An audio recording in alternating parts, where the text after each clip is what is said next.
This is an RNZ podcast. They say it takes a village to raise a child.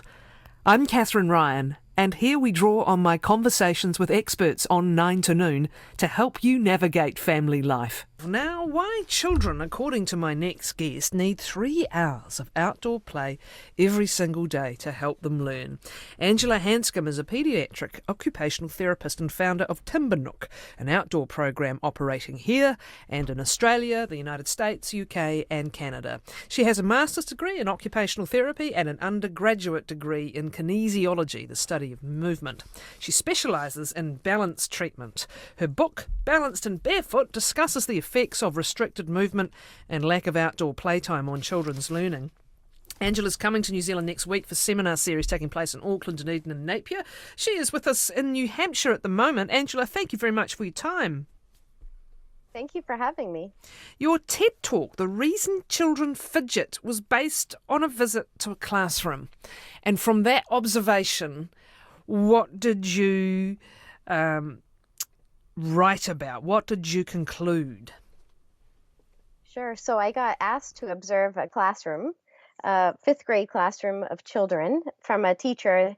And she basically said, I can't teach these children. Can you come and observe? So I went in and expecting kids were fidgeting a little bit, tapping their pencils.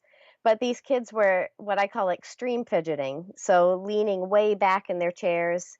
One kid was rocking back and forth.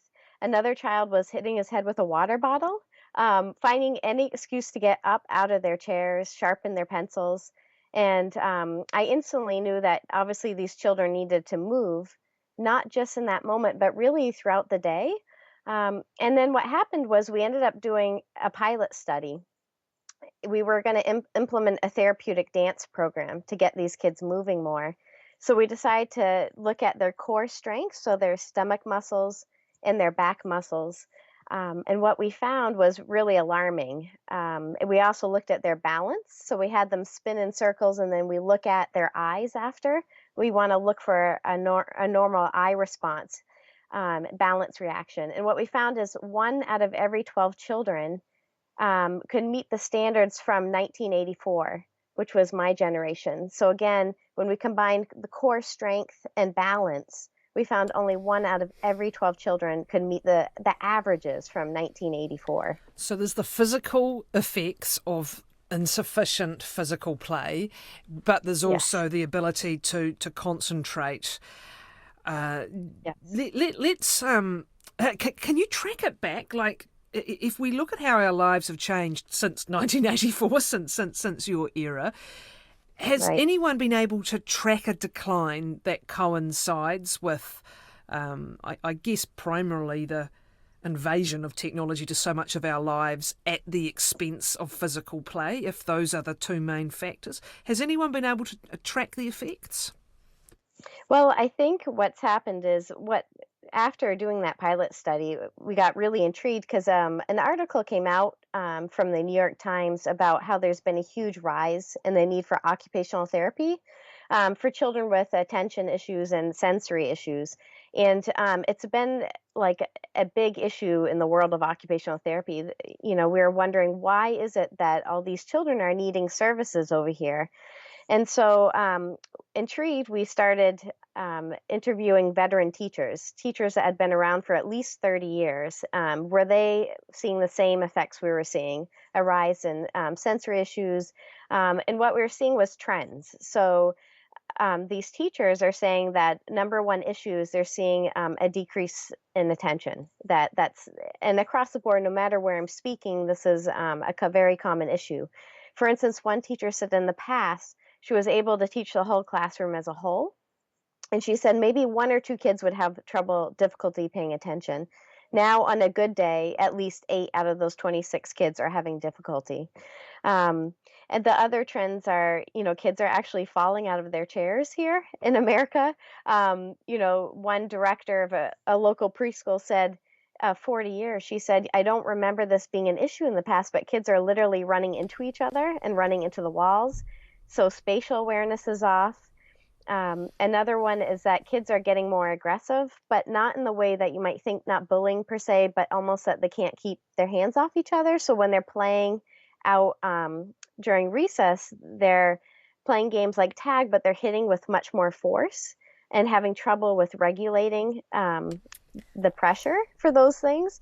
And so over here in America, what's happening is we're starting to ban games like tag and taking away things because we're not quite understanding why this is happening. I'm really interested in your undergraduate specialty, actually, of kinesiology, because some of the things we're Yes. talking about are kinesthetic, and it's our Oh, ability. absolutely. So there's the spatial awareness, but it's also, and we don't even know this, do we? It's magical how it happens.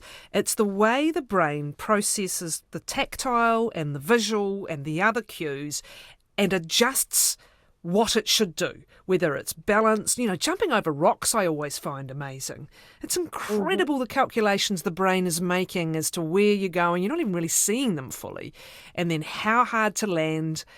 And these are all things that need to be developed in human beings.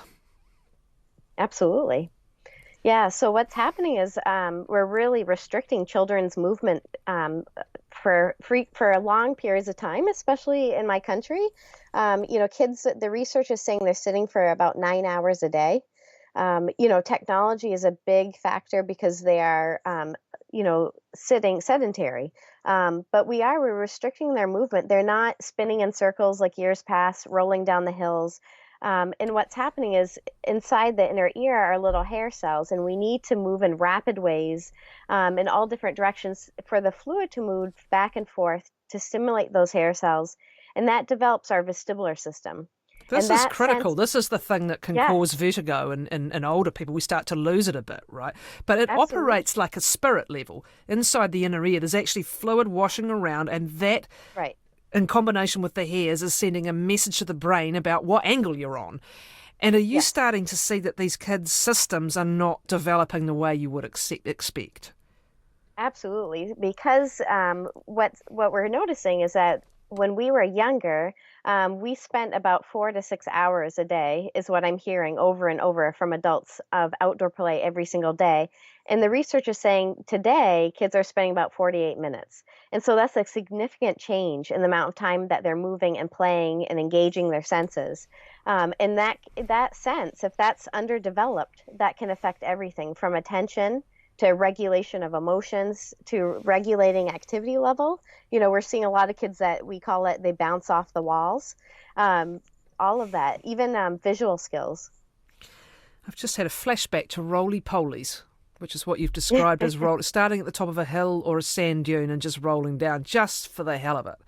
Or, as you Yes. say, spinning in circles and seeing if you can make yourself dizzy. And there's a point to this stuff because that is training, that vestibular system, hmm and testing it and working it. I'm curious about them falling off chairs. Again, is that balance, or is it just not knowing where they are relative hmm to being upright? Why is that happening? That's spatial awareness. So, we keep talking about spinning, and as therapists, what we do in our clinics, you'll see swings hanging from the ceiling. We actually purposely will spin children in different directions in order for them to know where their body is in space. So when kids roll down the hill or spin in circles, it's very therapeutic. It helps them to know where their body is, helps them to stay in a seat without falling out, navigate their environment, climb on a play structure and safely navigate different terrain. That's a big piece of spatial awareness. All right, what to do about it then?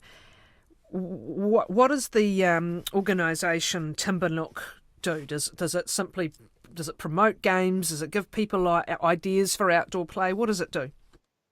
So we provide outdoor play experiences for children. There's a lot of fear about letting kids outside um, because of strangers and injury and all that stuff. And what we do is we provide play experiences that really inspire creativity and also engage all the senses. So we're working all the way on balance and the stuff we're talking about now, but also even just thinking creatively and those more advanced social play skills. Kids will create societies in the woods, and they start. Um, you'll see your leaders form, but they'll create hierarchies of leaders and spies and all this stuff, in their own villages out there. And it's the kind of play that we did as children, but we're seeing a reduction in that, and it's very therapeutic and important for development on many, many levels. Just startled by a figure. It's just caught my eye. One elementary school study into core strength and balance, you may have mentioned this earlier, only 1 in every 12 children can meet the average scores of kids in the 1980s. Right. Is that right? So that's how pervasive it is in that study anyway. Do we need to design play areas? If you'll be coming to New Zealand, it's different but the same, if you know what I mean. Like there's the same trends. But what essentially do kids need? Do they just need some space? Do they need some climbing equipment?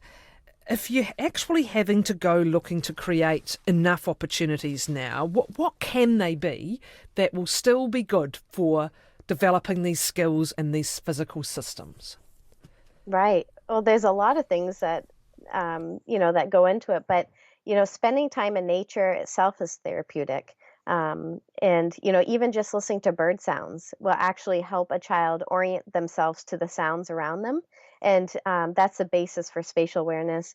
Playing out in nature helps with the organization of the senses for many reasons. These are some of the things I'll talk about in my talks, but they also need time and space. And I think that we're getting to a culture that we want to sign them up for many activities, but it's really important to just allow them plenty of time to explore and move their body in different ways and create and play with other children.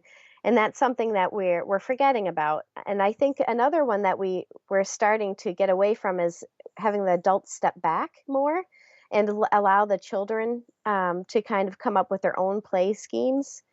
We tend to want to give them ideas and direct them all the time, and it's a very important skill for children to think of their own play schemes.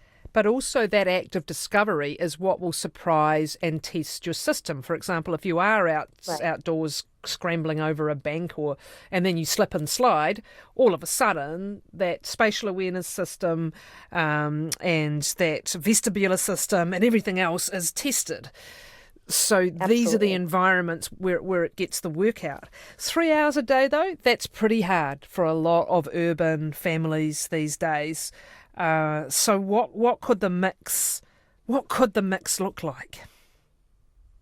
Right. So I really do feel like 3 hours of outdoor play is a great minimum, or something to strive for. But it's really active play. It doesn't have to be outside the whole time.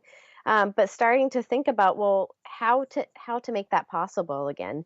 How long are their recess sessions? Are kids walking to school? Are they walking home from school? And then how much free play do they have after school? And, really thinking about outdoor activities such as sports, as a supplement, but not, I think that sometimes the sports take over. And so it takes away from free play, and free play outdoors brings benefits that organized sports that they don't bring. So I think really balancing things out is really important. The other thing is the how, Angela, when there's not only the time-poor households that we so often are, but it's getting the kids off the damn technology. And is this where having a group like yours, a program like yours, you're going somewhere with others? Is that, whether it's Timbanook or something else, is that often what combats that endless battle of the reversion to the gadget?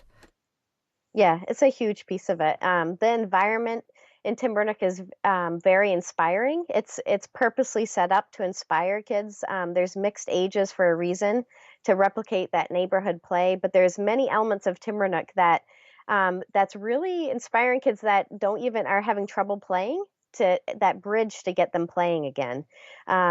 We're moving into schools as well, and training schools, because we feel there's a huge need there. To get to really value the outdoor play piece, and how there's so much physics and learning and science and movement and foundational skills that go into that. Have you seen, by the way, either in your own practice or working with schools, have you seen quite dramatic improvements that can happen reasonably quickly if children are given these opportunities and can be nurtured into using them? Yeah, we call them our transformation stories. In fact, a lot of our providers, the people that run Timbrook, are therapists, and many of them have PhDs, but really experts in this outdoor play. And we're seeing what they often say is this is 1 week of Timbrook is like 6 months of therapy because it's all the right ingredients. The environment is perfect. It's like nature. You've got mixed ages. You've got inspiration. So we're seeing huge changes in kids. And no it's Wi-Fi. Really inspiring. Yeah, and no Wi-Fi. Thanks very much, Angela. Thanks, Angela Hanscom. She's coming to New Zealand next week for a seminar series called Balanced and Barefoot.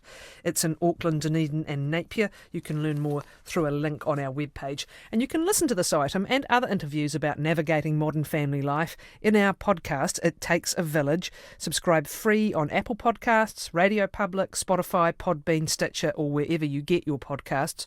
Also, we have a new collection on our 9 to Noon webpage of my conversations over the years with the late Celia Lashley on raising boys. Celia, the film, is currently in cinemas nationwide. We have a link to the website where you can find out where it's screening. It was here for the film festival, but it is now back screening in theatres nationwide. And if you're interested in listening back to those conversations on a range of topics, including boys and screens, boys and rules, boys and pornography, belligerent boys, go to our webpage, rnz.co.nz/9 to Noon. Scroll down to the bottom of the page where you'll find the Celia Lashley collection.